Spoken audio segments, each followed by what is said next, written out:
কোরবানির পশুবাহী বিভিন্ন যানবাহন এবং নৌযানে চাঁদাবাজি ইতিপূর্বে হয়েছে বলে আমাদের যে আছে বিগত সময়গুলোতে, যাতে সেই চাঁদাবাজি গুলো বন্ধ করা যায় সেজন্য আমরা একটা হটলাইন নাম্বার এখানে দেয়া হয়েছে।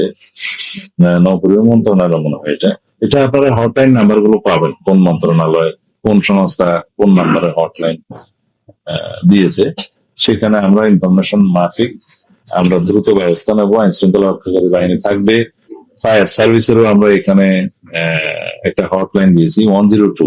ফায়ার সার্ভিসও তৎপর থাকবে যে কোনো রকমের সড়ক মহাসড়কে শহর এলাকায় যানজট এবং দুর্ঘটনা হ্রাসের জন্য আমরা প্রয়োজনীয় ব্যবস্থা নেব। সেখানে পুলিশের পক্ষ থেকে স্পিড গান ব্যবহার করা হবে, রেকার রাখা হবে, আর যাতে সড়ক মহাসড়ক গুলো ইতোমধ্যে রিপেয়ার করব, ঈদ যাত্রায় যাতে নিরাপদ করা যায় সড়ক চলাচলের জন্য সেই ব্যবস্থা সড়ক মন্ত্রণালয় নেবে এবং ক্ষেত্রের মধ্যে স্থানীয় সরকার মন্ত্রণালয় সেই উদ্যোগ গ্রহণ করছে।